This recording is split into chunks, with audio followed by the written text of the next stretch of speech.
org is our website. And we're a 501c3 corporation. And Diane, get the Rosemary, the next slide. Here are the the tandem of the evening, our candidates for District 1 City Council, and they're both online now. Thank you very much for joining us and agree to take our questions. In terms of some ground rules, we'd like this evening to be polite. Our goal is to learn who and what our candidates stand for, who they are and what they stand for. We'd like questions to be brief. They should be phrased as questions.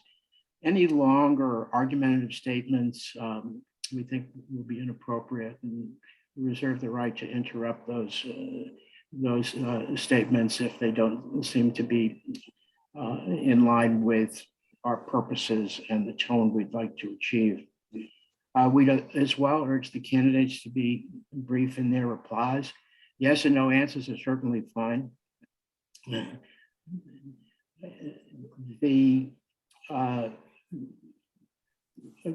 We expect that there will be many questions and many issues to get through, so we want to allow many to ask questions and to get a chance to be heard. If there are any of their attendees who are office holders, we'd like to acknowledge that they're online with us. If they could raise their hands or make an entry into chat, and so that we can recognize them and appreciate that they're here and have a chance to hear our candidates along with us. Also, if any of the press are here, we'd like to acknowledge them as well. If they could as well raise their hand or make a note in chat so that we can appreciate that they're here and thank them for their involvement. We'll start with opening statements of the candidates. What I'd like, Gabriela and Tania, if you could introduce yourselves. I don't want to be presumptuous in being able to do introductions, and we'll allow you to sort of craft your statement with a introduction included. By prior agreement, Gabriela is going to be first. So why don't we go ahead and Gabriela, your opening statement, about 5 minutes. Gabriela, Coletta, welcome and thank you. Thank you so much, Jerry, and thank you again to the Pier 5 Association for this opportunity to present my candidacy. And I also just want to make sure that I thank you for your advocacy in making this evening's forum a reality. If you could be doing anything else, but you're here because you care about this community and you want the best for our collective future. So just thank you for that. And I see a lot of familiar faces here, but for those of you who don't know me, my name is Gabriela Coletta. A lot of folks call me Gigi, please feel free. I'm a candidate for District 1 Boston City Councilor, the seat now vacated by Senator-elect, or soon to be vacated by now Senator-elect Lydia Edwards. I'll give a brief overview of who I am, where I come from, and then jump into why I'm running and why I believe I'm the best candidate to hit the ground running on day one to fight for this community. So I'm a daughter of East Boston and a proud lifelong resident of Eagle Hill.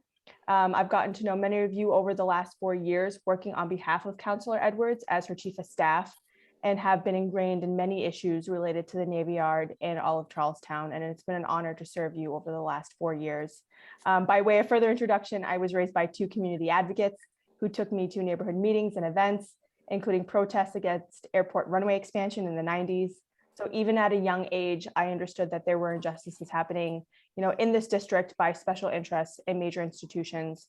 And I carried that, that legacy of activism and that passion for grassroots with me throughout my entire career. And that's what inspired me to make a career out of empowering and mobilizing whole communities, bringing people together from different backgrounds, different countries, and many languages in order to accomplish great things. And as chief of staff to outgoing Boston City Councilor Lydia Edwards, I led an office that serves over 80,000 residents and assisted with upwards of 30 different policy priorities happening at any given time, oversaw staff of 4 working on hundreds of constituent cases and multiple different civic engagement initiatives that intentionally reached out to populations who did not know that City Hall was there and had their back. And I like to say that people would come to our office looking for a quarterback, and we tried our best to be that person for folks in this district.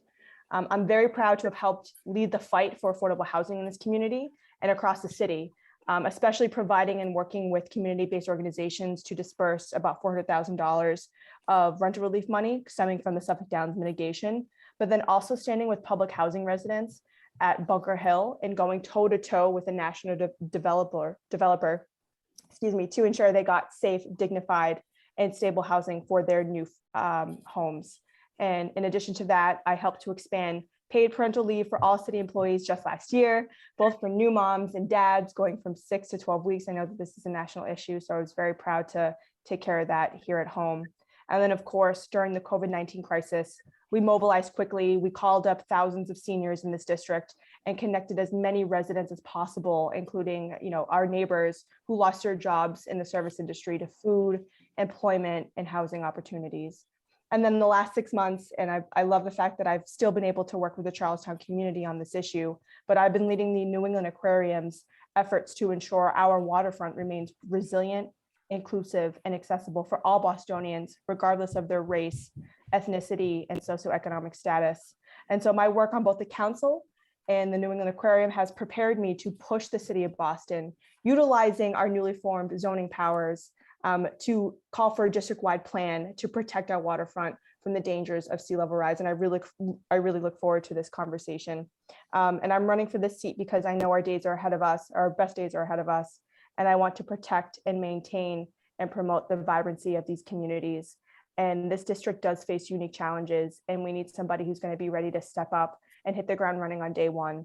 And I believe I am that person, and that is the defining difference in this race. And of course, we're dealing with a lot of challenges: sea level rise due to climate change, which is displacing many individuals, a housing affordability crisis, development that is driving planning and not the other way around, traffic issues, and of course, inequities in our public school system. And so I'm running to solve some of these issues, to come up with innovative solutions, working with you all as thought partners. A city councilor should be the closest elected official to the people, and therefore accessible and responsive to you. And I look forward to working with you. It would be an honor to represent you on the Boston City Council. And I look forward to this discussion. And I'm excited about the topics that we're going to be talking about. So thank you. Thank you, Gabriela. Thank you, Gabriela. And Tania, your turn. Some introductions and some of your thoughts. Thank you. Thank you also to the Pier 5 Association. I second what Gabriela said about your advocacy and the role that you're playing in the community, and also every one of you here, participating in the democratic process at the most local level. It's one, such a beautiful thing, and two, such an important thing. So, it's not only voting, but it's being present at discussions like these and advocating for your community every step of the way, every day. And so what an honor to be a part of it. And thank you for having us this evening. So yes, my name is Tania Del Rio. I'm a BPS mom. I'm a Latina immigrant, and I'm a leader with proven results in my community and in city government. I'm running for the city council seat because I want to be our district's strong voice for keeping everyone that wants to stay in this community together by fighting for attainable, affordable housing, quality schools in all parts of our district, and environmental justice. We, as you all know, are dealing with an urgent crisis with many of our neighbors facing displacement, and it's displacement of different kinds. Neighbors of ours that are being pushed out as our workforce housing is being turned into luxury condos. Neighbors are also being pushed out when families feel like BPS is not delivering for their children. And when flooding becomes a mainstay in our lives and it's draining people's pocketbooks. And so we have to fight to stop all of all of it. I'd like to now just take a few minutes to tell you my story and why this all means so much to me. So I was born in Mexico City and I spent my childhood traveling around following my dad's job, worked in different airlines, works today at the airport here in East Boston. And I ended up here in Massachusetts for graduate school. And when my husband and I chose Boston as our home in 2016, we were facing a little bit of an uncertain future. I had actually just resigned from my job at the Consulate of Mexico here in Boston downtown due to a new rule that would have required me to exchange my green card for a temporary visa. And at the time, my husband was a student and he could not work, and we were raising a 1-year-old. So we needed support, and I'm just so lucky to say that Boston completely provided that. We found a really supportive group of neighbors, helped my husband find work, helped me find work. They lent us childcare, and we worked together to organize what we called tertulias, which were meetings at my home where we would bring neighbors together to build community and to talk about civic issues and to get active just like you are in our community. And just like our neighbors, when we needed help, city government actually had our backs in my family too. Through the city, we were able to qualify for an income restricted home ownership opportunity that allow us to purchase our first home and further set roots in this community. And then I was also able to find work in City Hall, first in the mayor's office, and later I had the honor to be appointed as the head of the mayor's office of women's advancement. And I'm very proud of the work that my team accomplished in City Hall, like launching the Childcare Entrepreneur Fund, which is a program that's now being expanded to provide support, financing, and training for childcare workers. And also we launched the first ever childcare census to document parents' preferences and challenges with childcare. After I left the Office of Women's Advancement, I was proud to continue my public service as the executive director of the YWCA in Cambridge. It's a housing organization that has a $3 million budget, over $10 million in assets, including a historic building. And it provides housing for women and for families who've experienced homelessness and different types of trauma. So in sum, I've led city departments, I've led decent sized nonprofit organizations with big budgets, and I've really delivered real results for our communities. Now, as a mom of 2 bilingual kids, I have a 6-year-old and a 2-year-old. I've lived, like many of you, the challenges of parenting during this pandemic, from remote school to school bus issues to COVID-19 closures. We're going through it. And these are the experiences that are leading me here today. We, as you know, are in a historic moment in our city.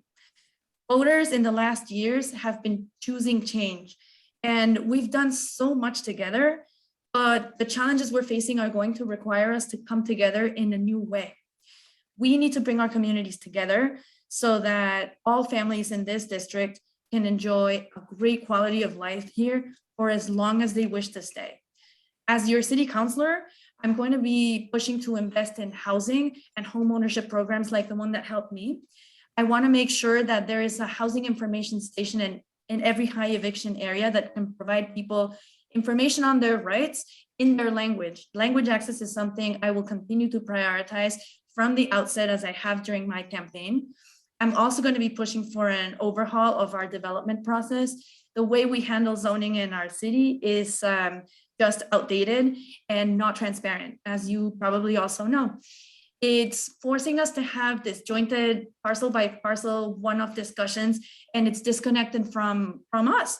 So I'll be advocating for a development process that's centering climate resilience, that's bringing our neighbors' voices from the beginning, and that it's actually taking our voices into account. Thank you. Oh, I think your time is up. Thank you so much. thank you, Diane. Appreciate it. Thank you.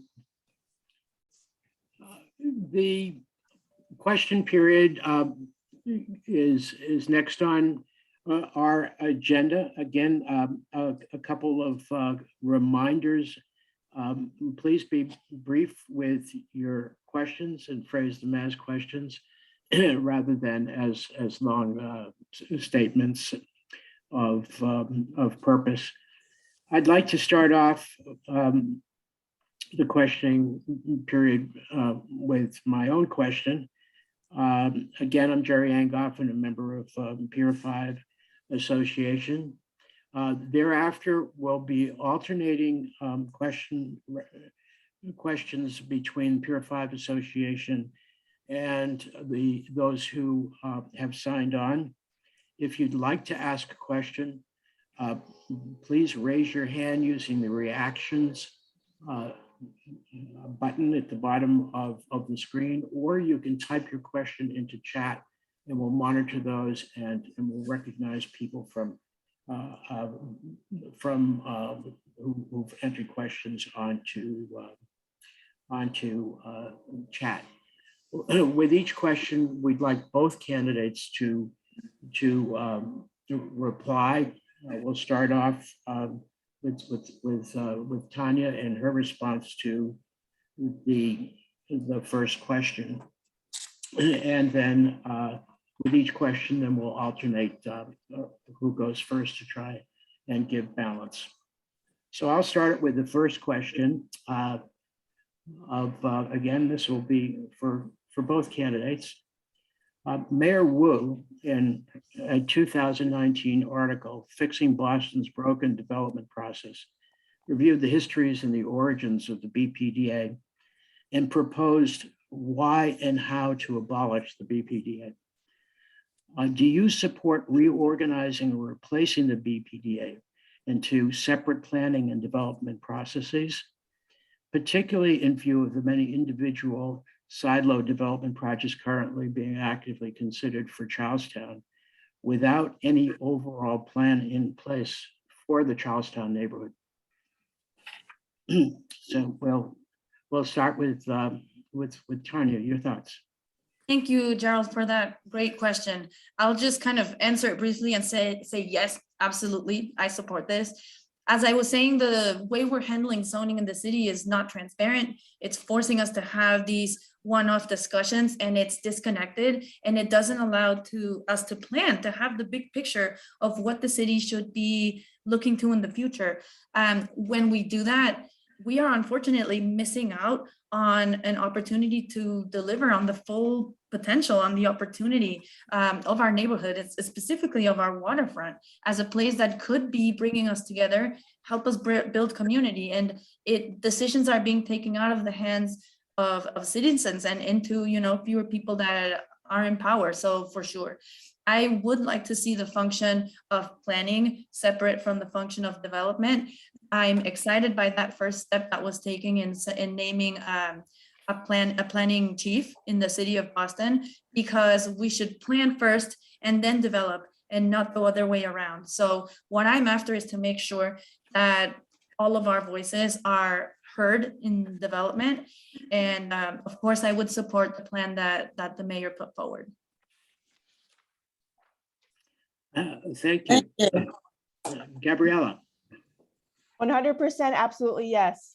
We need to separate planning from development. There's no doubt about it right now. With the BPDA, there's a whole lot of development, not a lot of planning. And that is why we have this parcel by parcel approach. And there's no predictability for any residents at all. There's none. And that is why people feel so pressured. People feel like their community is growing and it's growing without them. So I 100% support the opportunity to separate planning from development. I think that that's a good move by our mayor. I'm really excited to see who the chief of planning is. I really hope that they have an equity lens and also a climate resiliency lens, because those are our two top issues. And that is something that you can bake into planning through using every tool in our toolbox, like zoning. And then just additionally, on this point, I will advocate for greater emphasis on collaboration between residents who are the community experts. You understand how this neighborhood works. You understand all of its faults. You sit in traffic every day. So you are the experts. I love our urban planners. I think they're great with Plan Charlestown. They're credentialed planners. They have the best intentions at heart, which is to make our neighborhood more efficient and effective. But efforts like Plan Charlestown needs to go a little bit faster.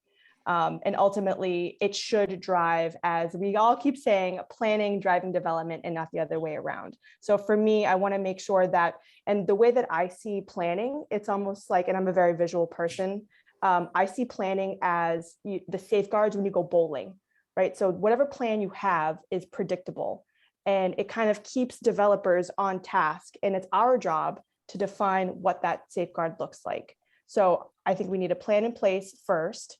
And that way we're not having this development by variance, which right now is happening. And of course, I was happy to help write the home rule petition to reform the Zoning Board of Appeals with Lydia, which is right now at the State House with State Representative Dan Ryan. And now that we have a new mayor, I think we can go a little bit further. I think we can get bolder and push for greater reforms. So I'll stop. Thank there. you. Okay, Diane, do we have a question from? Joanna Hines has a question. Joanna, are you there? Yes, thank you, Diane. And thanks, Gabriela and Tania, for taking the time to talk to us here in Charlestown.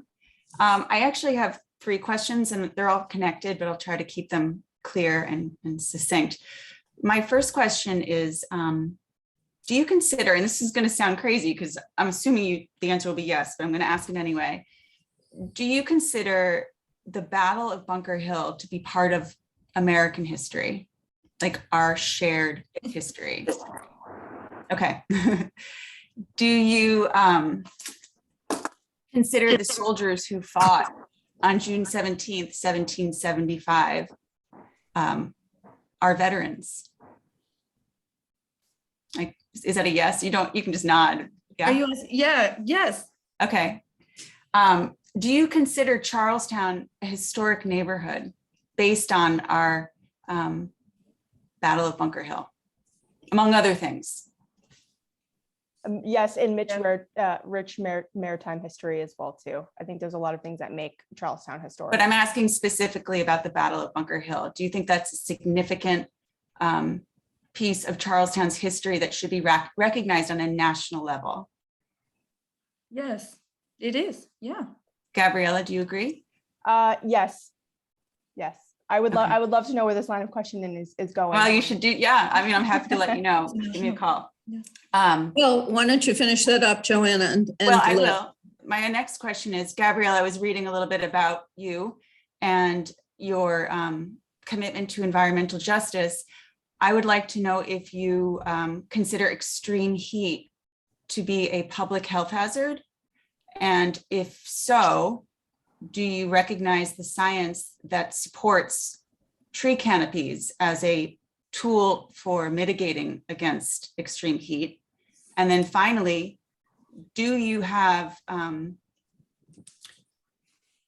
do you think that a town like a neighborhood like Charlestown, which is one of the lowest tree canopied neighborhoods in Boston, can afford to lose 10% of our very minuscule canopy, being that we're a heat island? And then I have to say one other thing, Diane, if you don't mind. I'm going to be quick. I also read the article about comments that you made. No, we're not going to go there. I have a question, and this is a public meeting. I would like to know if there was a moment or a catalyst that changed your way of thinking. I do understand that people make mistakes, but I'm wondering, what was the turnaround for you? Okay, What we'll made let you the realize? candidates, we'll let the candidates both answer. Thank you. I Okay. think it's my turn to go first. Gabriela, go ahead. Yeah, of course. Just to address the last issue first, of course, you know, and thank you again for this question, because it's important we hold folks accountable for their actions. But for others on this call, both my opponent and I have had social media posts surface from when, well, at least I was a teenager. And I've extended my deepest apologies for those comments and how hurtful they were. But for me, I have had a lot of growth since I was 14, 15, 18 years old. And for me, there was no specific moment.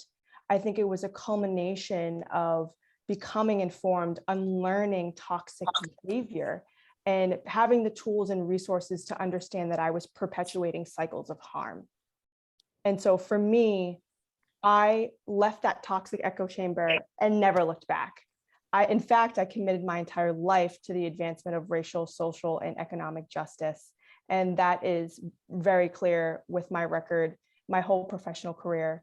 So I think for that, I've gone through my own journey of growth the last 15 years. And so I'm using this moment now and my candidacy as an opportunity to show others it's possible to grow and to do the work now to better this world moving forward in the next 15 years. And then you did have other questions that I just want to make sure that I'm answering. And then the first one I think that I'll answer is the tree canopy. So of course, tree canopies is what saves us. And I think a lot of people laughed when folks and other elected officials talked about heat islands, and it was in the lexicon. And it's not a funny issue. It is a real thing. And this district is disproportionately affected by the heat island effect. And so, yes, I support tree canopy or tree canopies just in general, and making sure that, if there are any opportunities for residents themselves, because right now in the city of Boston, it takes a year and 2 years to plant your own tree. I would like to invest additional resources into ensuring that if you want a tree in front of your own home, you could do it, and you could do it in 2 months. Granted, with the winter time, I know it's going to be a little bit different, but you should be able to request a tree, have it there and ready for you and paid for by the city without any sort of trouble or difficulty. And of course, I deeply acknowledge and value Charlestown's historic community. And I understand that we are who we are now today in this community because of what happened generations ago. And so for Thank me, you. I would love Thank to you. ensure that we honor that history. And that's all. Thank you. Thank you. Tanya? Sure. Am I answering everything? Yeah, as succinctly as you can. I know there's a lot to it, but if you need reminders, it's about Yeah, I the have it. battles and the trees and learning from past.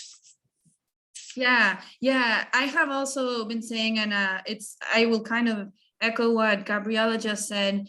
Everybody's on a journey, and I do believe strongly that whenever hateful or hurtful rhetoric is made, anyone who is engaging in that should be held accountable.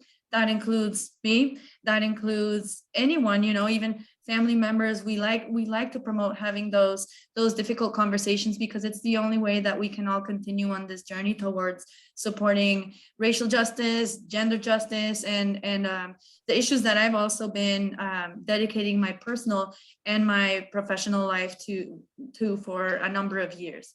As an immigrant, as a woman of color, as someone who has been working with immigrant communities, with women who've gone through homelessness, trauma, all sorts of compounding and intersecting issues. I really do believe that we should be holding ourselves accountable, and I'm glad that we are doing that in this, in this discussion, and I welcome it. So as far as we're talking about history and we're talking about tree canopy, so I'll start with tree canopy just by sharing the story of the youth in East Boston that are part of the neighborhood of affordable housing. They were the people who opened my eyes, like many youth always teach us adults things, opened my eyes about the situation in East Boston, which I know Charlestown shares, about not having enough tree canopy as compared to other parts of the city. They went through and they made the effort of counting, of documenting this, and of shining a light on a problem that we should all be looking at, especially when trees are older, when trees are mature. Those are assets to our neighborhood, and they serve so many important purposes that I think that we should really think twice, 3 times, 5 times before we remove them. So as far as planting trees, I think the city, and this would be, in my personal opinion, the district city councilor's job, can do a lot more about just educating residents about what opportunities there already are. I know personally so many neighbors that are really surprised when I let them know that they could order a tree to be placed in front of their property, but just by going through 311.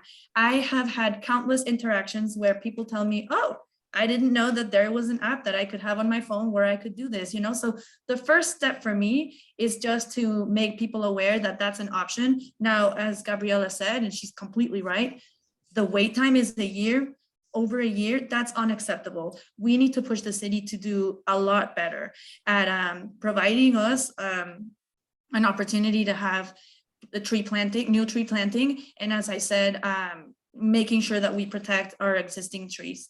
Okay, thank you. Thank you. Chris is next. Chris Nicodemus.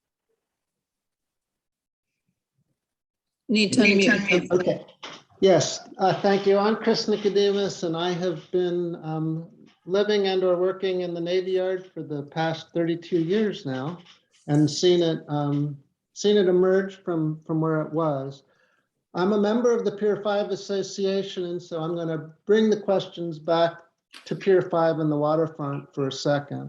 And just comment that Pier 5 has been an orphan in the urban renewal process led by BPDA in this community. And it remains as it was, while other lower hanging fruit has been plucked for development. And it's also been neglected for the past 50 years, so that, and not only neglected for the past 15 years, but actually closed for the past 50 years, but closed for the past 15 years to public access for reasons of safety and liability. It also represents the last expansion of in Charlestown of titled land over the water sheet.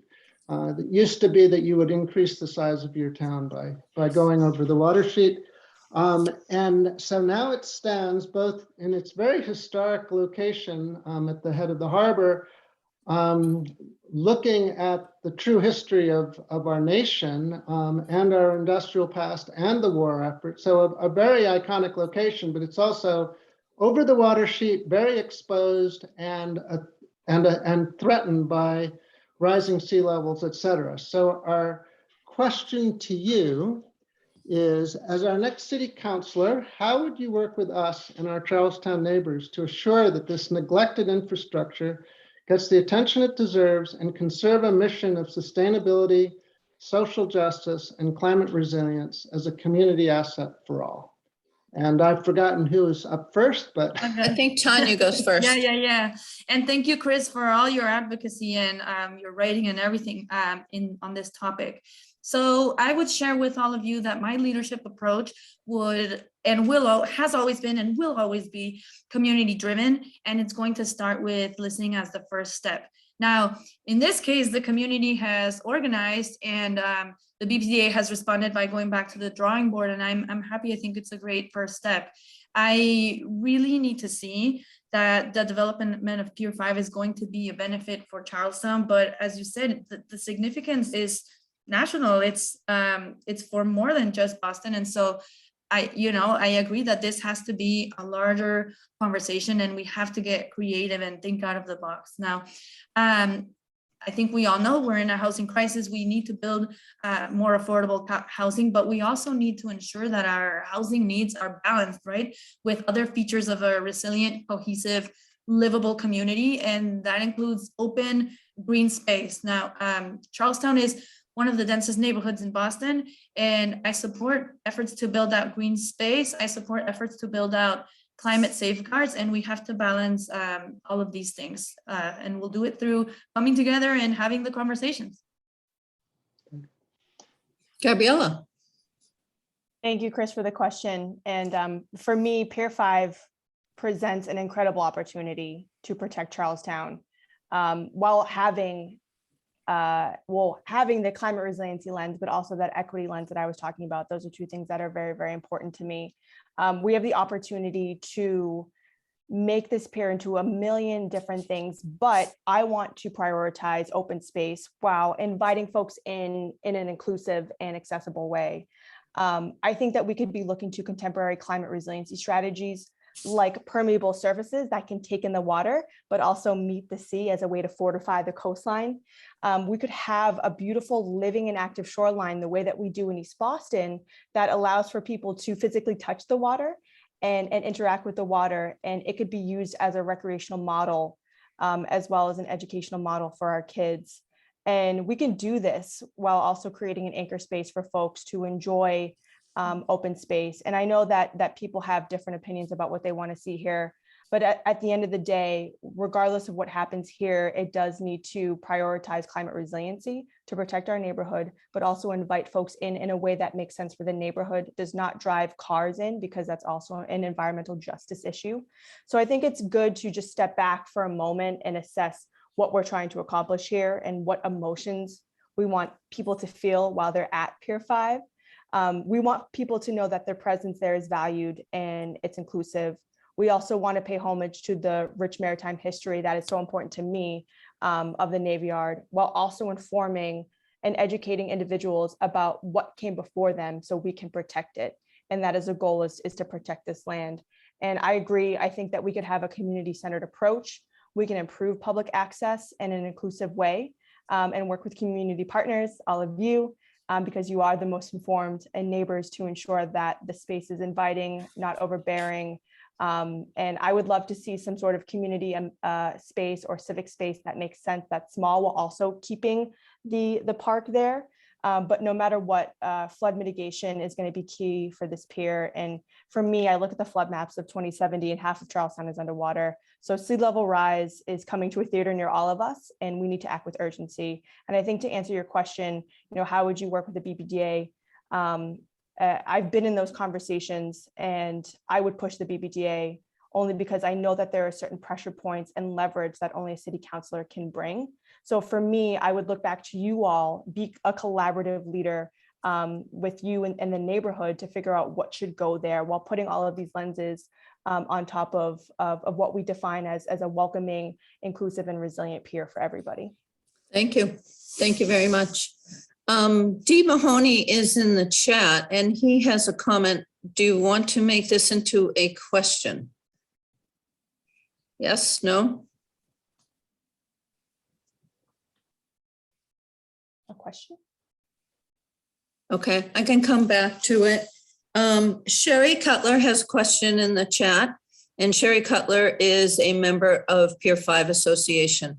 She says, given that you support the concept of environmental and social justice by providing fully accessible waterfront parks, such as the proposed Pier 5 restoration, as an open green space for environmental education, is a climate resilient waterfront public park a better use of the public funds than the BPDA's previously proposed demolition costs to allow privatized commercial housing development? I think, Gabriela, you are first to respond to that. So is a public park of better use than using the proposed demolition costs that they would have used for privatizing the commercial housing development? Yeah, I think that we should keep it the open space and keep it a park. For me, the three RFPs that came in, they each had their own strengths. They definitely had their weaknesses, which is why the BPDA threw them out and why we're back at square one. I don't think that this particular pier is great for commercial development. There was a question too, while we were in these negotiations, and we were trying to find different ways to bring people into this community who otherwise wouldn't have access to live here. And it was centered around affordable development. And for me, that's something that's very, very important to me. I would love for the waterfront to be accessible for everybody, regardless of what your socioeconomic status is. So yes, I would love to have affordable housing at some point on the waterfront, just as a matter of social justice. Did it make sense here? Probably not. I think that, yes, we could continue to go down the path of an open space while also creating, like I said, a civic space like District Hall that invites people in, that has programming that is inclusive. We could work with Courageous Sailing to have some educational programming for our kids. Like I said, there's just a myriad of options that is possible here that makes sense for the neighborhood, that isn't going to be overbearing to everybody that's already living here. Thank you. Tania. Yeah, I'll use Pierce Park and even city-owned Lopresti Park and City Hall and East Boston as examples of what an open waterfront for all can do. These are jewels in our community, and you'll see people from all backgrounds coming in, and not even people that live here. People from everywhere come and enjoy the view, the relaxation of being part of green spaces, of the harbor. I mean, there's the sailing center. There's so many opportunities again for people to come together. And so for me, when the waterfront is open for all to share, for all to build community, there's no better use. Again, as I said earlier, we have to balance the different needs, but the waterfront is special, and it should belong to all of us. Thank you. Is Diane Mahoney, you want to go back or no? We'll move forward. If not, we'll go forward. Rosemary Massaro is a question on the municipal harbor plan.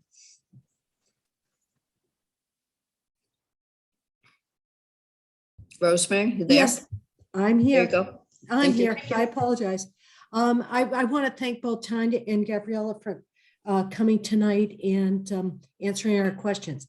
Anyway, the city has withdrawn under former Mayor Janey the downtown municipal harbor plan, and the Charlestown municipal harbor plan has been expired for some years. Would you be in favor of putting a moratorium on any development on the waterfront until such time as a comprehensive municipal harbor plan can be put together, at least for Charlestown, which would include Pier 5 as open public space for our community? Yes, absolutely. This controversy has been a challenge to the norm in our city, that and people with a lot of money tend to be the ones who know the development process and can make appeals to get variances. And for me, what happened with the municipal harbor plan was alarming, because there was an advisory group put together, and then meetings kept getting canceled, and people felt like they were kept in the dark. So I'm glad that it was withdrawn. And I think that we have to, again, center neighborhood voices and make sure that everyone is part of this kind of plan. I would be in favor of a moratorium, because again, we can't just keep building and have one-off conversations about each parcel without knowing what the whole picture should look like, what we want it to look like. Without those discussions have to come first. And so I would certainly prioritize a plan that allows us to have those conversations before we build anything else, especially on the waterfront. Gabriela? Yeah, I really appreciate this question, and thank you so much. This is exactly what I'm working on at the New England Aquarium every single day. As part of our efforts, during the fight between the Pinnacle project, which was the 800-foot tower, we decided that the need for a district-wide comprehensive plan was in the best interest of the entire community, not because of climate resiliency, but because of the parcel by parcel approach, and the opportunities that developers got through this false BPDA process, which was the municipal harbor plan. There's a letter sent by the Community Advisory Committee in 2015 that talks about the fact that these meetings did get canceled on a regular basis, and that their feedback was not taken into consideration in any meaningful way. So it's clear that there were some issues with this process. I'm so happy, I'm so happy that Mayor Janey in August, thanks to the calls of the folks that we mobilized at the New England Aquarium and through Save Boston's Waterfront and the Coalition for a Resilient and Inclusive Waterfront, ended up pulling the MHP from the state. And Mayor Wu has committed to restarting the MHP. So for me, we can use this opportunity to rewrite the rules. I am cautious about the word moratorium, because legally, I don't know what the city can do. I would love us to be bold, but I also don't want to promise anything that I can't keep. You know what I mean? So for a moratorium to happen, we need to ensure that the city is ready with the legal department, ready to fight against any sort of proposed development that tries to come in. And can we fight that? Can we win? I think for me, restarting the MHP process with an equity lens, ensuring that there are voices from around the city ready to define what their neighborhood looks like is important, while also having that climate resiliency and comprehensive lens, because water is going to find the path of least resistance. So if we don't have that district-wide approach, it's all for naught. So for me, I think I would love to see the MHP process start ASAP with the cheaper Thank you. planning. Thank you. Thank you. I'm going to follow up. I'm Diane Valley, and I'm on the Pier 5 Association, and I think it's a good way to segue into this topic. Urban renewal was established in 1949 to assemble properties to develop the city after the World Wars. Unfortunately, they actually displaced the poor and marginal populations of people.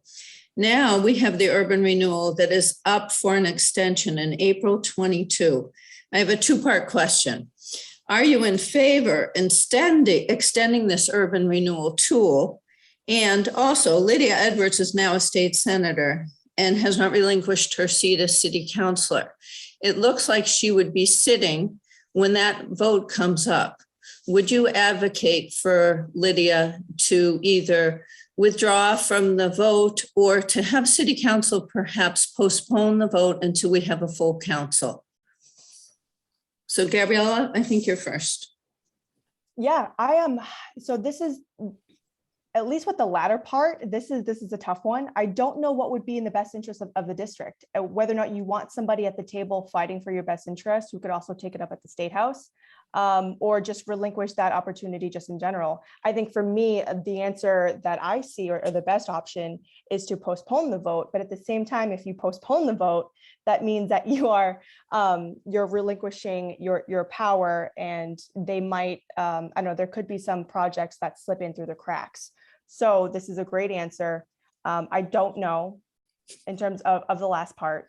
For me, I think that there are some great tools when it comes to urban renewal in different parts of the city, like Rosendale and Mattapan. So it can't just be a blanket approach. I think that there are there's some valid use of it in Charlestown. It just depends on what the parcel is and what folks want to see there. I'm not going to presume to know every single parcel in urban renewal. And understand what's best for that surrounding community. So I think that so my answer is, I think that there are some opportunities with urban renewal across the city. So I don't know if blanket getting rid of it makes sense. I think that we should look at it from an approach where we're considering the varying factors and the nuances of each parcel. Okay, Tania. Yeah, so for me, I think we have to remember that this is a very old tool. It was thought about for decades ago, and we've seen the results in the destruction of the West End and so many other communities, that especially communities of vulnerable people that were hurt by urban renewal. And I feel like people have been organizing around this and expressing their desire that we sunset these the renewals. And so for me, again, I think we need to ensure that we have plans for entire neighborhoods, not the current patchwork system that's not working, and having this discussions one project at a time. We should be thinking about urban planning and having this discussion about urban renewal has just kind of brought to the fore how there has been a lack of transparency and a lack of accountability, unfortunately, from the BPDA. It's not necessarily been complying with its obligations in terms of transparency and informing not only the city council, but the public. Since 2019, there has been very little public communication, and since 2019 about these extensions. And it's consistently just run up against deadlines that they've known about for a long time. And so it's it's all about putting our community engagement first. It's our most valuable tool when it comes to development. We need an agency that's going to center our voices, and we need our councilors to be relentless advocates for ensuring that city agencies and their partners cannot shrink their responsibilities to the public. As I said, we need to update our zoning laws to reflect the changes that the city has had in the last 100 years, and we cannot keep just being reactive. So for me, I would be looking for urban renewal to sunset as soon as possible. Thank you. And do you have an idea of what you'd like to do if Lydia Edwards, do you want to have the vote postponed, or how would you address that? I'm a candidate running for the seat. I'm not in the seat. So I think that's a question we should ask the councilor. Good. Okay. Thank you so much. In the chat, we have a question from Rebecca Lacey. It says, in addition to developing a planning process for development, do you think it's necessary to overhaul the city zoning ordinance? Is it possible to get away from the zoning by variance? Tania, I think you're up first. Yeah, I mean, that should be our goal. That should be our dream, because again, the way the process is set up now, it's set up for people who have lawyers, have money to be able to know how it works and kind of get their variances and in a way get around sometimes community opposition. And for us, it's putting neighbors, and I see it here and I see it in Charlestown, even in the North End. Neighbors feel like they're constantly having to be on guard and constantly having to be, well, what's next and what's coming next and what's the next fight, in this constant state of battle. And I'm sure that none of us want to live our lives this way. So what we want is for clear rules that are known to everyone, that are fair, and that come from our own input. And I'd be surprised if anyone, doesn't want that. Thank you. Gabriela. Yeah, this question gets back to the safeguards and what planning can do to protect our neighborhoods. We say it time and time again, residents don't know what is coming down the pike. It's not predictable. It's not a predictable process. And I see this zoning by variance as a symptom of the disease, which is the fact that we are developing without planning. And developers know how to play the game. They are well-resourced. They have contacts. And they understand how to get through the community process. This is something that we're seeing in East Boston, where they know it's like a game. They know if they go super high, the neighborhood's going to fight back and try to meet us in the middle. And that's not acceptable for our neighborhoods. And so you really need a city councilor who understands and has gone toe-to-toe with developers and said, that's not good enough for our neighborhood. The neighborhood right now deserves something that fits within the historic core of this neighborhood. And in this particular sub-district within Charlestown, I'm thinking about precinct 3 and right around the monument. So for me, I do think that it's possible to rewrite our zoning. We've already tried, and we've been successful in putting in affirmatively furthering for housing language that plans for the inclusion of historically marginalized people. So we can use zoning as a tool. It is a tool in the toolbox to plan for the inclusion of folks, but also create better predictability in our neighborhoods. Thank you. The next question's Ann Kelleher. Ann, do you want to speak it, or do you want me to read it? Oh, I can speak, but thank you for Thank you. both for being here. Can you hear me? Yes, we can. Okay, great. The population of Charlestown is close to 20,000 residents per square mile. There are numerous proposals to bump the population to over 31,000 residents. Due to rampant overbuilding with no clear planning and no regard for quality of life, infrastructure, affordable housing, and climate resiliency, will you, as our next city councilor, support a moratorium on further building, and likewise urge Mayor Wu to support this moratorium? I just would like a yes or no answer. Thank you. Gabriela, you're first. I've already answered this. I don't think a moratorium is legally possible in the city of Boston, so I'm not going to promise anything that I can't keep. What I will do is continue fighting in the ways that I can in a capacity as city councilor, which is the zoning tools, fighting for affordable housing, but then also holding the mayor accountable to do better on behalf of our communities. That is a role of a city councilor, and I intend to be a strong advocate and be bold in that regard. I just can't promise a moratorium because at this time, that's a promise that nobody can keep. Tanya. Thank you. So for me, like I said, I think actually we should clarify that the last question was about waterfront. And this is more general. Am I right, Anne? Yes, yes, this is Yeah. about the city, the community of Charlestown. It's too much overbuilding. We tried a master plan, went to the mayor in 2018 with 2,700 signatures. He agreed to that, and the BPDA came out and said, no, they wanted to plan Charlestown, which eliminates 96 acres in Charlestown. Is that fair for our community? We need a moratorium until we can figure out a better plan Charlestown, or initiate a master plan where we can get a better planning. Yeah, I mean, and Charlestown, as we all know, is one of the densest neighborhoods in Boston. It has not enough open park space. I've heard from families about long wait lists for signing up for soccer, for signing up for lacrosse, and there's not enough of it. We are not planning holistically, as we've been talking about today. We need to make sure that when we're building out a community, that it's livable, that it's got equitable access to transit, grocery stores, schools, and all of those things. So as I said, I think the planning part of this is absolutely urgent, not only urgent, completely overdue.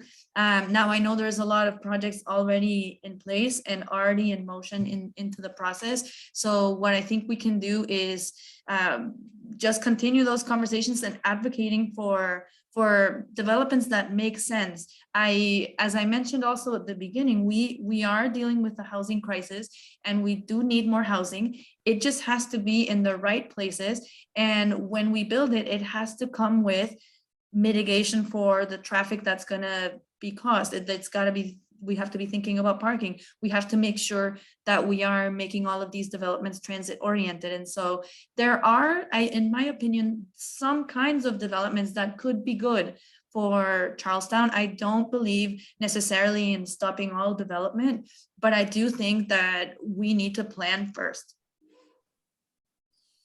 Okay, the next question we have is from Kathy Elliott. Kathy, you want to unmute yourself? Okay, I think I'm unmuted. My name's Kathy Elliott. I'm also a member of the Pier 5 Association. And again, I echo the thanks for Gabriela and Tania for their time and, really great answers to these questions. My question, of course, is going to bring us back to Pier 5. What is the process for getting federal funding for an infrastructure project, if that would fit for Pier 5? I mean, do you see federal funding playing a role in the future of Pier 5, and perhaps its infrastructure or resilience? Or could there be some pockets of historical funding under some of these historical acts that could be, we could try to pursue the federal angle in terms of getting federal dollars to help restore the pier? I think I'm first. And thank you so much for that question. So I'll just start by at the outset by saying I've never written a federal grant.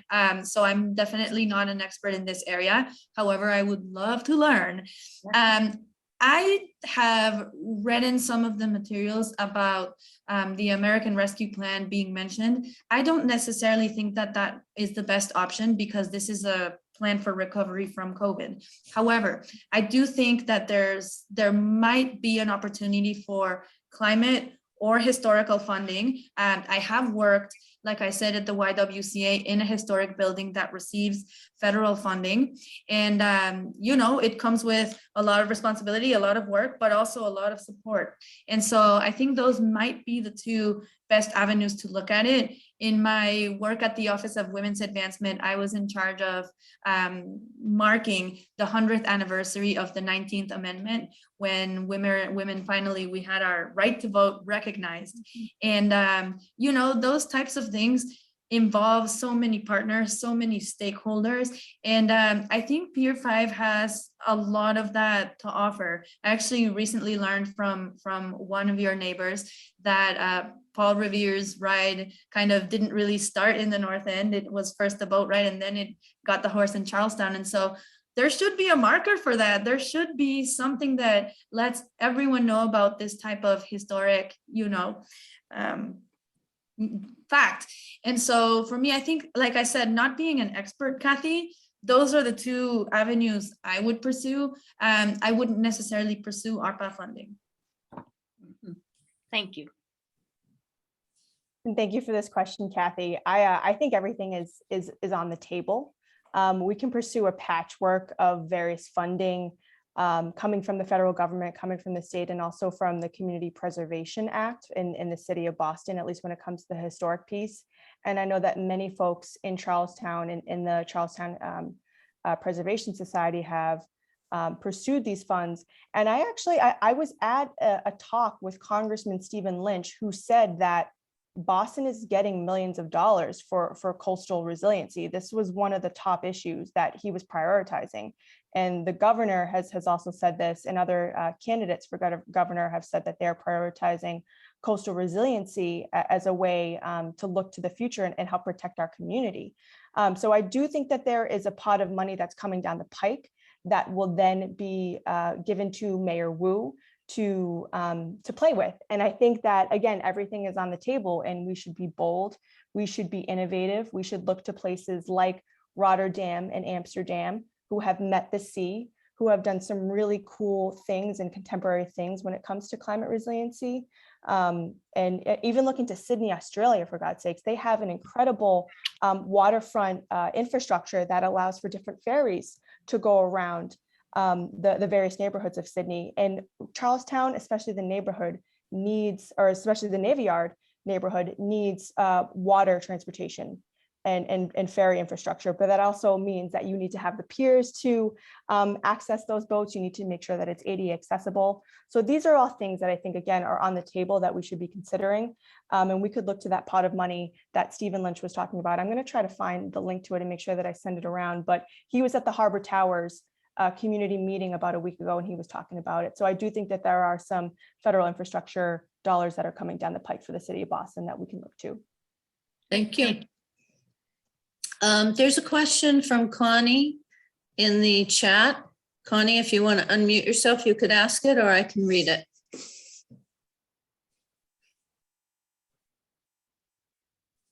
Okay.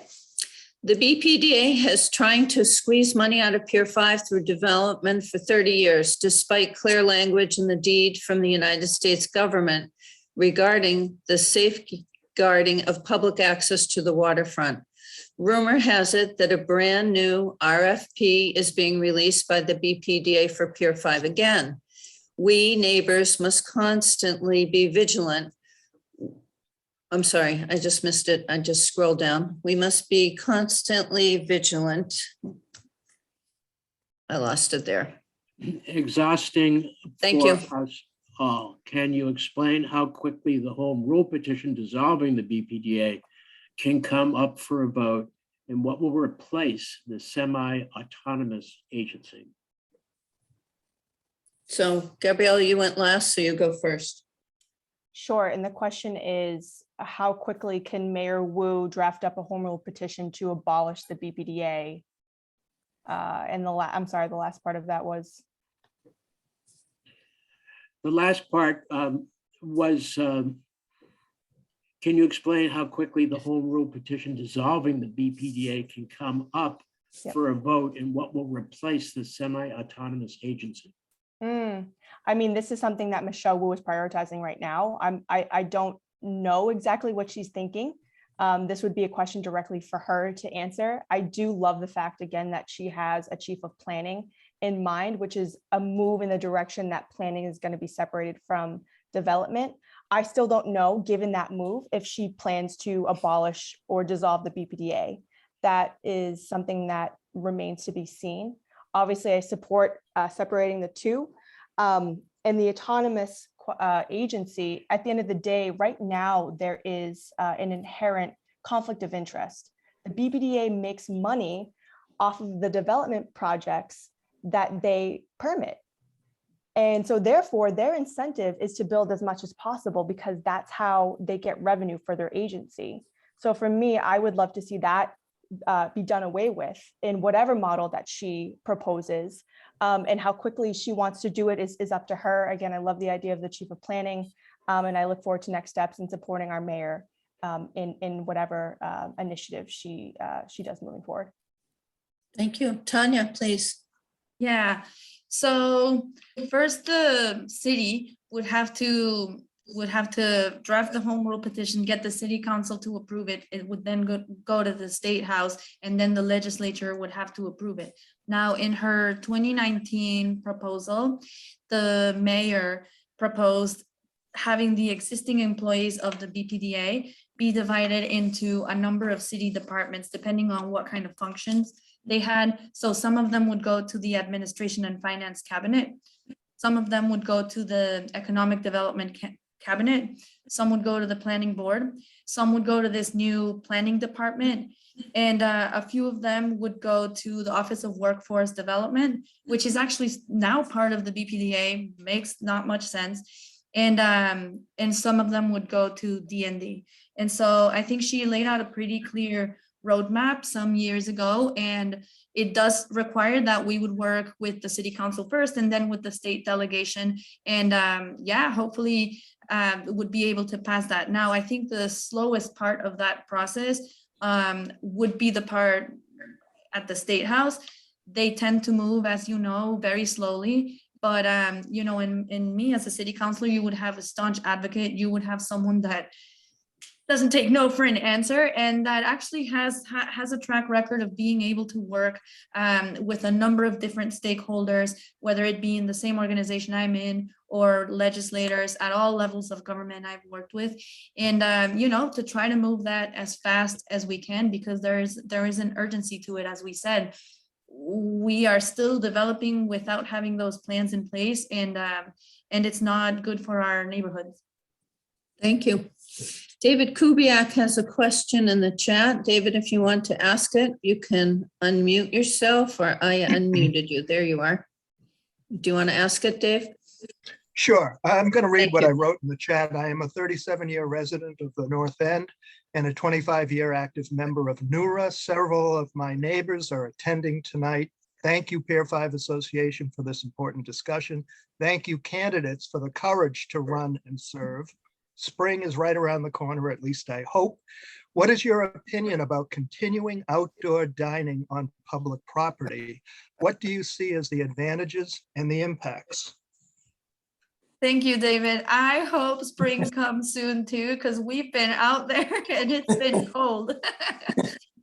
Yeah, but no, but thank you for the question. I think for the North End specifically, it's you know, it's been an interesting experience and very different from what we've seen in other parts of the city that are less residential, like in downtown areas, for example, where the positive side of outdoor dining is, of course, the economic activity that it brings, all of the tourism dollars that come in, which were desperately needed, as you can, I mean, as you know, especially at the beginning, right, of the pandemic. Now, as we are unfortunately learning to live with COVID, and we're transitioning into an endemic phase of this virus, I think that we need to rethink how can we maintain the economic dynamism of this neighborhood while not impacting the neighbors in their quality of life.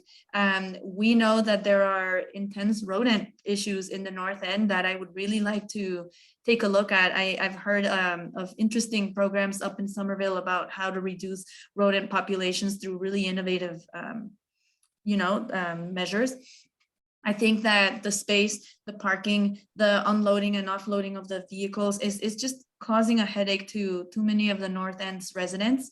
And so, you know, if it's going to continue, it has to be with neighborhood approval. And I'm not hearing that from the neighbors. So I would really have to, I would be advocating for us to take a look at that with neighborhood support, you know, because it's really been a quality of life issue for North End neighbors.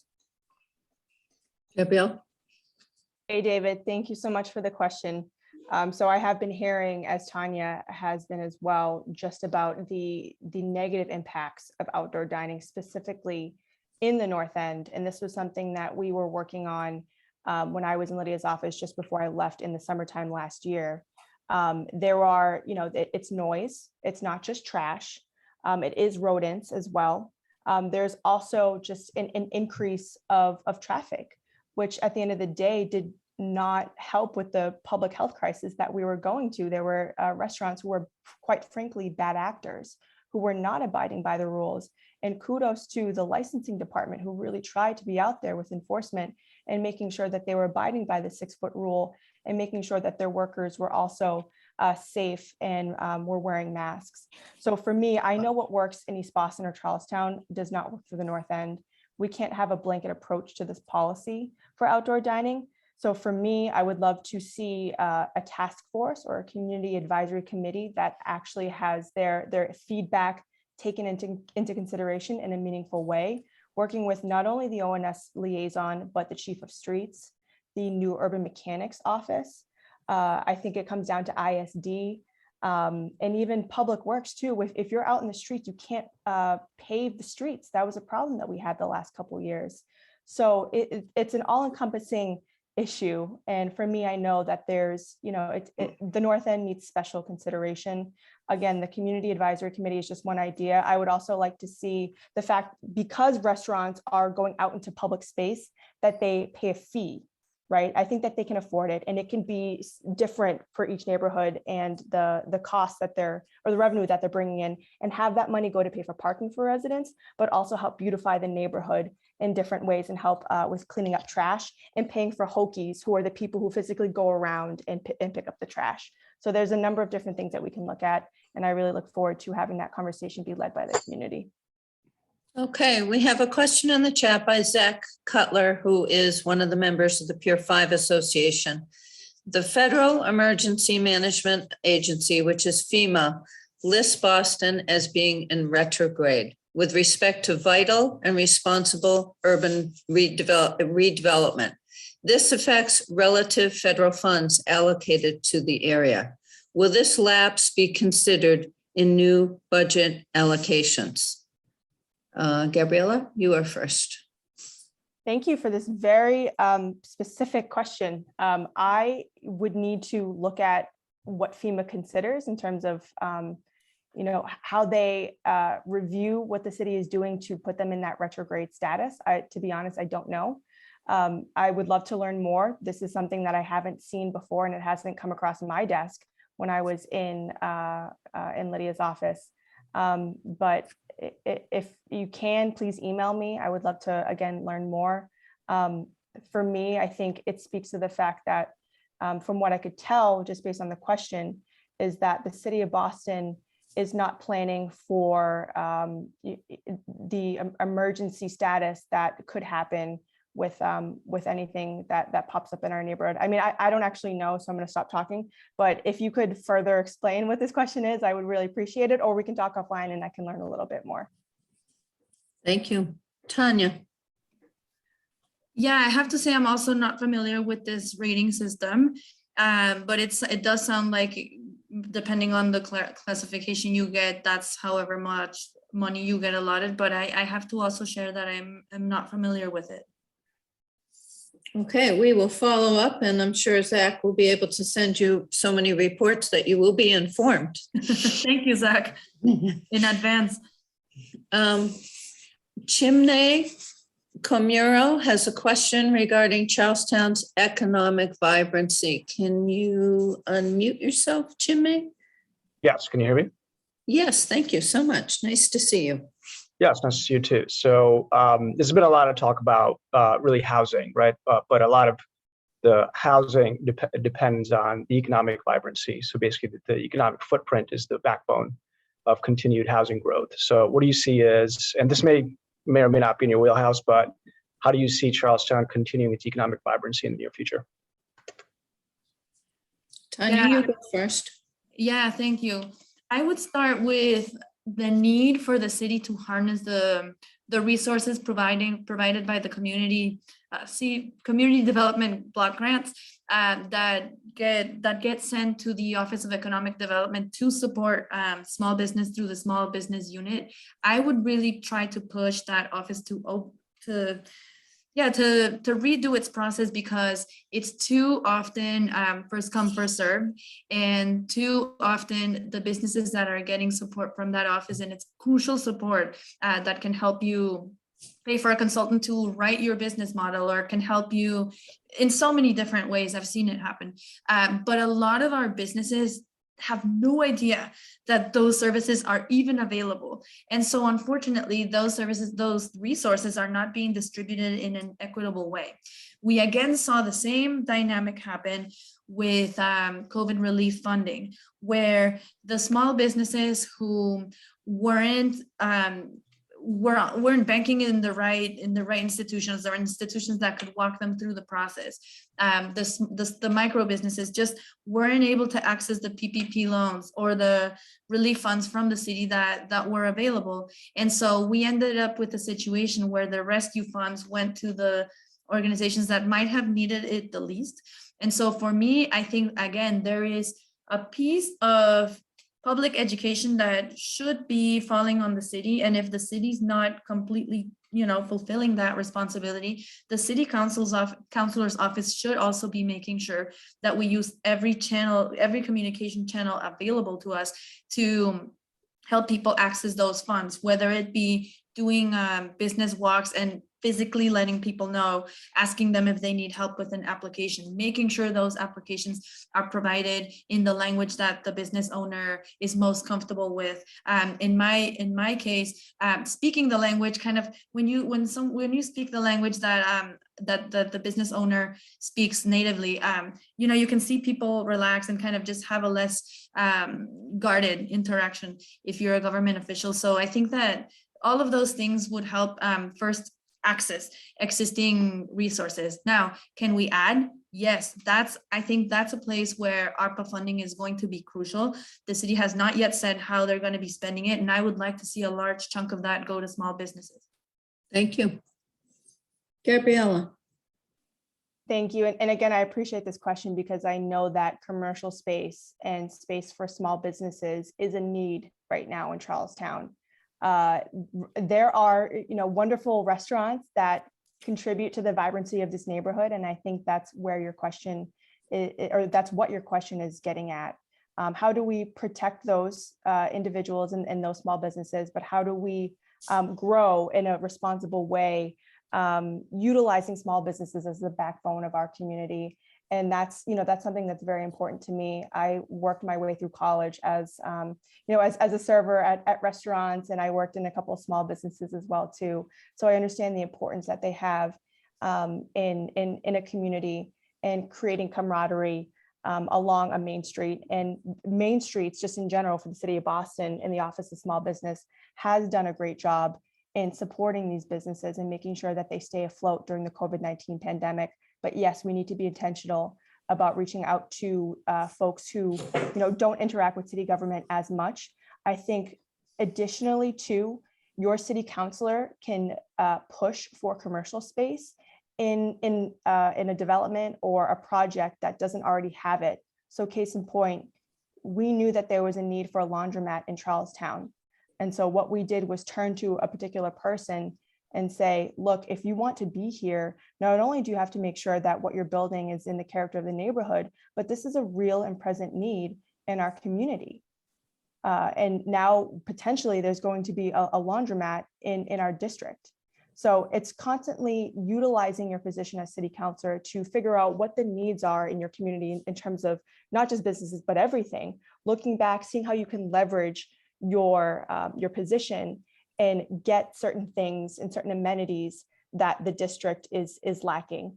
And for me, that means that, there's going to be a lot of conversations to be had about making sure that commercial space is affordable for local businesses. I know somebody who operates a flower shop, and he doesn't have a brick and mortar. So how can we help that person? He's local. How can we make sure that, yes, they do have community block grants, but we're also making sure that they feel supported moving forward in their business when it comes to rent, and prioritizing local folks to ensure that they can stay in the neighborhood and continue that economic vibrancy that we're all looking for.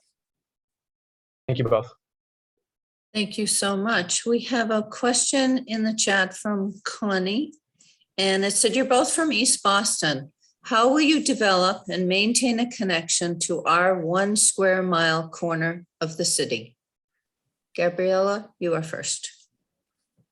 I love this question. I love this 1 square mile. You all have taken me in and made me one of your own over the last couple of years. And for me, even though I did grow up in East Boston and I had some friends over here in Charlestown, working for Lydia was one of the first times that I really understood what was going on here, what some of the issues were, what your hopes and dreams are for your kids, and how you want this neighborhood to move forward. So for me, I left, I went to the New England Aquarium, but it wasn't for any lack of not wanting to serve this community. I just saw an opportunity. But now I saw this opportunity to come back and serve the neighborhoods that I absolutely love and cherish. It would be an honor to represent this district. And I understand that Charlestown has a very unique history. So I want to honor that history. And I understand that Charlestown also has a lot of different perspectives. And that's going to be important, for a leader leading this neighborhood to consider as they are sitting at table, as we're having tough conversations, making sure that you're constantly reaching out to folks from different sides or, from different areas of the community to make sure that they are at the table defining policy, defining any community initiative that's taking place, and making sure that you're constantly reaching back out to folks and getting their perspective and getting their feedback and being intentional with reaching out too. Not just reaching out to the same folks, but really trying to dig deep into the community and engage folks who aren't calling their city councilor or who aren't calling the mayor's office. Thank you. Tanya. Thank you for that beautiful question. I've been spending a lot of time in Charlestown, actually since I moved to Massachusetts as, someone who likes to entertain and receive visitors from my family, friends. I like to walk the Freedom Trail and I like to go to the Bunker Hill Museum and the USS Constitution, and congratulations to the USS Constitution on having its first woman commander and visiting the monument. I mean, it's just the historic part of this neighborhood is beautiful. And I've been, around there for a number of times. Every time I have someone over, you go to Warren Tavern and just kind of walk the beautiful streets. So for me, I think in uniting the 3 parts of our district, I think we have to think really creatively about the water, right? Right now, the 3 parts of our district kind of are separated by the harbor. And I want us to think about, well, how can the harbor unite us? Right?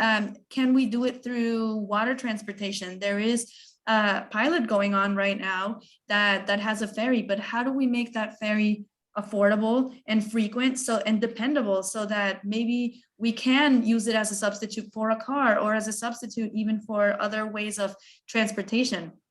How can we get creative about keeping open access to the Harbor Walk and making Charlestown, East Boston, and the North End waterfront places that attract people from all over just because they want to admire the beauty of our harbor and the head of the harbor inclusive. And so for me, the water, as a person who loves the water, like we even put it in our branding, not only because of my last name, for those of you who don't know, it means Tania from the river, but we also put it there in our branding because we're thinking of the harbor as something that should be uniting us. And so I'd be constantly thinking about that. I know that there's a very strong also mothers group in Charlestown, and I feel an instant connection to people raising their families, walking their dogs, and doing the whole family thing that you see in Charlestown all the time, the sports. I've always looked forward to being a soccer mom, and now that I am, I think that that's something I can just easily connect with a lot of people who are in the neighborhood and that I've heard from. So for me, I think it's all about thinking creatively out of the box about the water, being constantly present and connecting across the things with the things that we have in common, which is a love for our communities, a love for our tight-knit, families, and just a hope that our district is a place where everyone can thrive. Thank you so much. Rosemary Massaro, you had a follow-up question? I did. Oh, here I am. I did. Thank you so Hi. much. You guys have been so generous with your time. And I wanted to, I hate using that term, circle back, but we were talking about planning and, the mayor presently has opened the position of a planning director. And she's looking forward to, or at least apparently looking forward to, making planning more of a goal than just having the spot development all over the place. Would you advocate, and I know you've stayed away from moratorium, Gabriela, I heard that, but would you advocate putting a hold on the projects that are not approved, that are on the board for the time being until we can get a planning director involved that can review these projects instead of just allowing them to go full steam ahead? Because it just seems to me, in looking at the numerous projects that are planned for Charlestown, and someone mentioned it earlier, we're going to increase our population here if these projects go forward by 50%. So we're going to add 10,000 people to a 19,000 person population without improving the transportation, the infrastructure, adding any green space for projects that are supposed to be walkable. So would you be in favor of stopping these processes and advocating before the BPDA that they have to just stop and not take any further steps on these projects until such time as the mayor can put a planner in place so that we can evaluate this as a community as a whole, whether it's Charlestown as a community, East Boston as a community, the North End as a community, or any of the other communities of the city? Thank you. I would absolutely advocate for that, Rosemary, and I don't think that it should be a long time. I think that the mayor is prioritizing getting a team in place. She's already shown that she's putting together a team that has enormous expertise. And so I think that I would have no problem advocating for that, and would hope that the city's planning chief can come on board as soon as possible. It's urgent, as we've all been discussing. I did see in the chat an idea that I think would be amazing, and it touches on what you were just saying, Rosemary, about making sure that when we develop, that the amenities that are necessary for life be put in place. And there was someone talking specifically about transportation and having kind of a loop going around the neighborhood. I think that would be very important, and it would be an equity and a social justice issue for the people living in the public housing on Bunker Hill Street. And so I would be also advocating for that kind of transportation solution that can maybe shuttle people to the train station or just around the neighborhood. Wonderful. Thank you. Gabriela? Yeah, so for me, we need to understand, and I would be open to it. I would be open to it only because the way that I'm thinking about development is at a holistic level. And we all live in an ecosystem, right? It's not like you can create a project and just think that it operates in a silo. So what is the increased impacts that particular project is bringing? And for me, the question remains, is Charlestown's infrastructure ready to absorb an estimated population increase? And for me, I have concerns of how an increase of population would impact our transportation and public transit grids, as well as access to school streets in the surrounding, or school seats in the surrounding areas for our children. Of all quality of life issues that impact Charlestown, nothing I feel like has been more acutely felt than traffic on a daily basis. There are simply too many cars already traversing Charlestown roads, and density is going to attribute to this. And then, like I said, additionally, I think that because we have all of these units that are proposed, and we already have a wait list in our school system, we need to account for that and make sure that we're planning for the increase of families, not only just for traffic, but in our school system, all the way down to our drainage and sewer system. So again, it's an ecosystem that we need to look at holistically.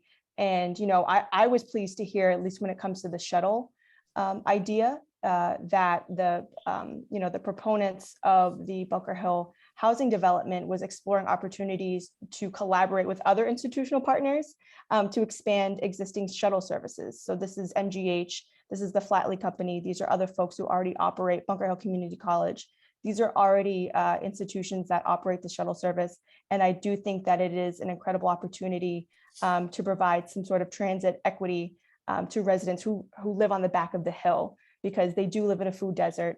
And I think it would just expand opportunities. But the question, just going back to it, Rosemarie, is yes, I would explore it, only because I am worried about the increased density on Charlestown's infrastructure and overall the ecosystem that folks are currently living in today.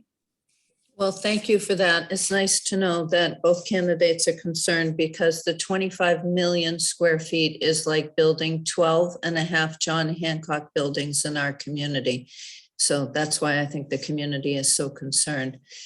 Jerry has a wrap-up question, and if you could go for that, Jerry, we thank you. Go ahead, Jerry. I have one further question, which relates to climate. And then I think after that, we should go to closing statements and wrap up. I'm thrilled with the range of the questions that have been asked and the wonderfully detailed consideration that the candidates' answers have represented. Climate change is on everybody's mind, but like the weather that's related to it, people talk about it a lot and don't do very much.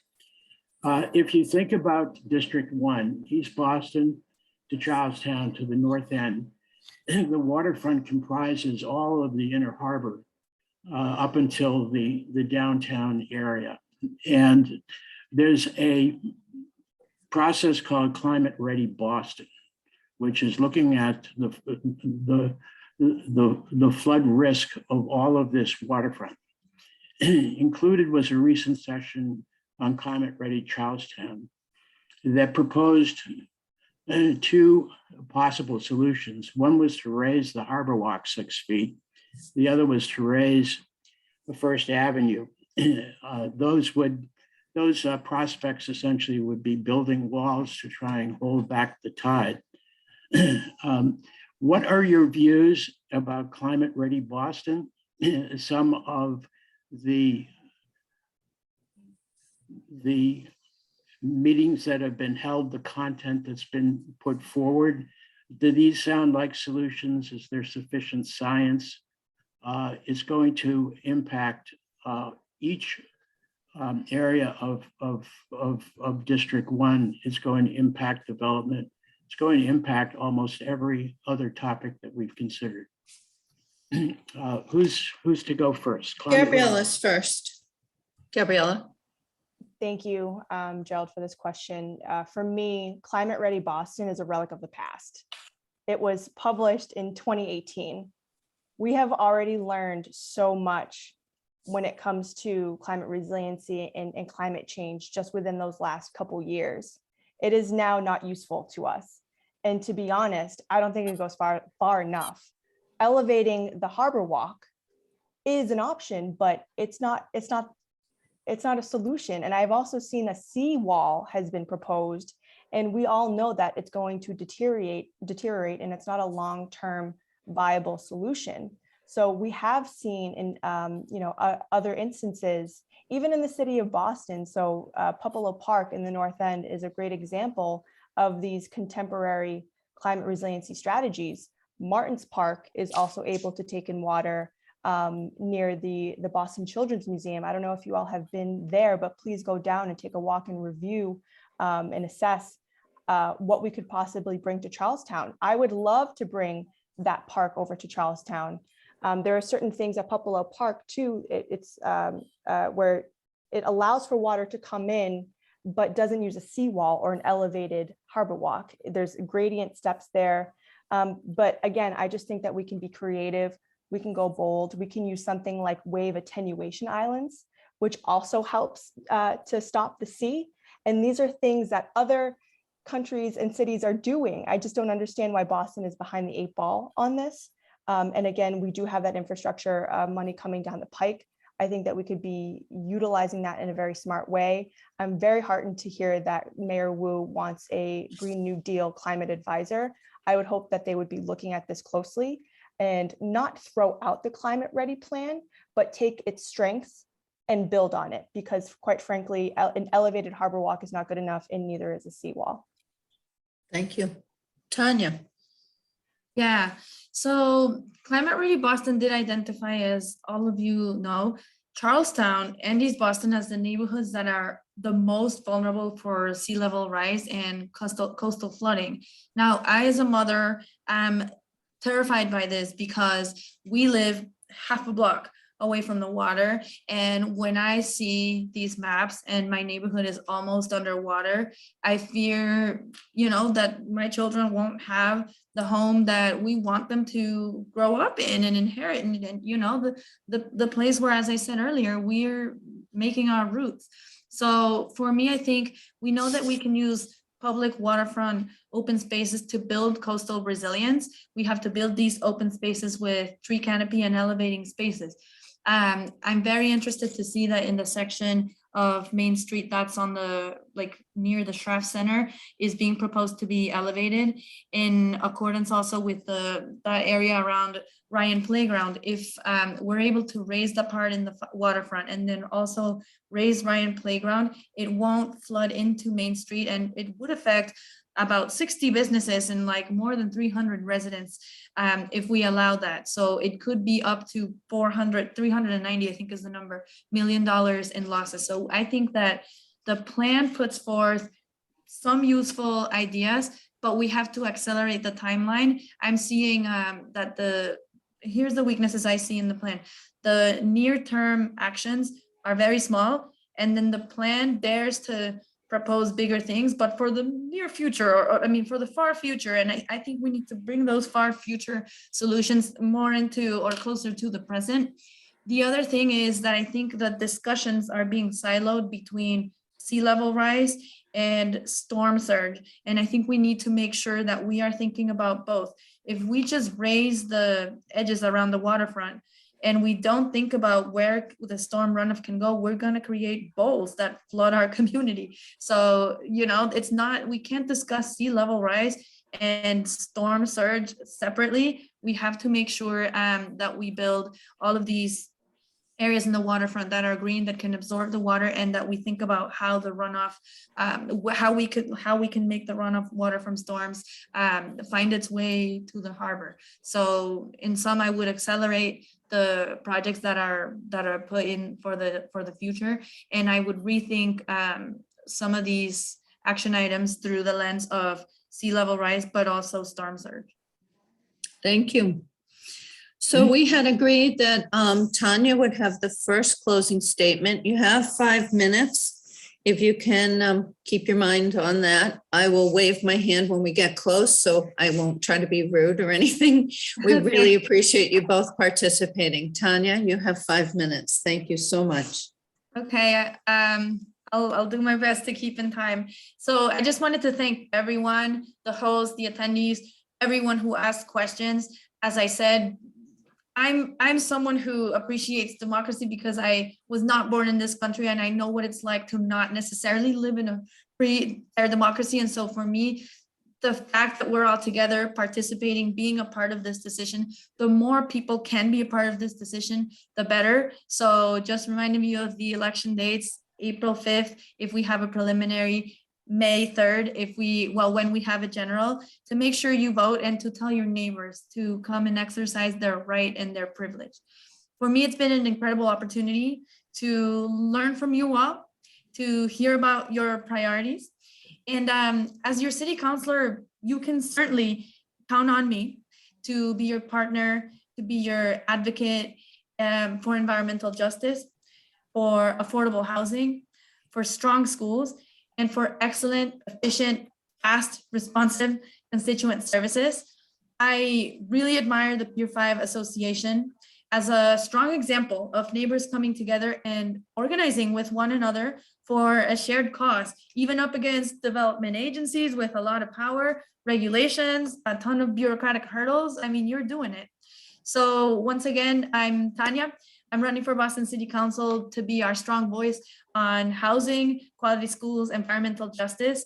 And the community that I'm fighting for is the community that helped me as a public schools mother, as an immigrant, as a proven leader in our government. I think that we have everything that it takes to tackle our district's most pressing challenges. The community that I'm fighting for is the same community where one day on a Saturday at 8 in the morning, I came out with my husband to do a little bit of yard work. Within 15 minutes, my neighbor came by, equipment in hand, got to work helping us. Then a second neighbor came, and within an hour, 4 different households were working on this yard without being asked, just kind of wanting to be in community and help when they see a neighbor in need. This is our district. And I think this is why I love it. So Charlestown, the North End, East Boston, we may all be on different sides of the harbor, but we are facing all of the same challenges together, whether it be the effects of climate change, the COVID pandemic, reckless development, and many others. If today the harbor separates us, as I said earlier, we have to find ways in which it can unite us. So for someone who grew up being, the new kid in school every year, and it's a wonderful childhood, I wouldn't trade it for the world. I've put down roots here, and I've always felt welcome here. Our district is like a tapestry with threads that are running in different directions, sometimes opposite directions, different textures, different colors. But when you put it all together, we are this beautiful work of art. And that includes all of us, our small businesses, our transportation workers, our hospitality and service industry workers, our seniors, our students, our families, teachers, our city workers, our neighbors in recovery. That is us. And the people in the community have put their blood, sweat, and tears into building our present. I believe strongly that we deserve the chance to be part of the future. And I hope I can earn your vote so that we can work on that together. And I thank you for being with me tonight. Thank you so much. Appreciate that. Gabriela, you have 5 minutes, and I appreciate you. I'll wave my hand when we get to 4 minutes if you need a little notice. Thank you so much. Go ahead.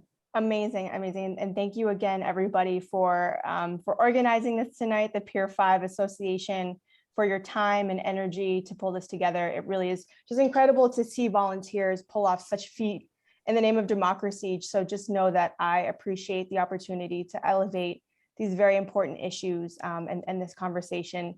And we have covered many topics tonight, and I've learned a lot from you all. And it's just exemplary to how some of the best ideas come from the community. And so I hope you know and you walk away from this discussion with the understanding that I am deeply passionate and committed to Charlestown, its residents, and this district. The issues of planning and development, climate change, sea level rise, flooding, affordable housing, equitable access to opportunities for our kids and our public school system.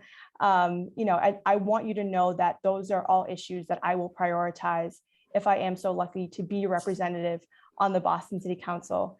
And it has been such a pleasure to work with all of you and have these tough conversations, because you know that you do have tough conversations with your elected official and you hold them accountable. And it has been wonderful to be a part of that journey with all of you. And I'm ready to step up and be your advocate and fight for this community and push for bold solutions, push for innovative solutions, and make this neighborhood, or preserve what makes this neighborhood great.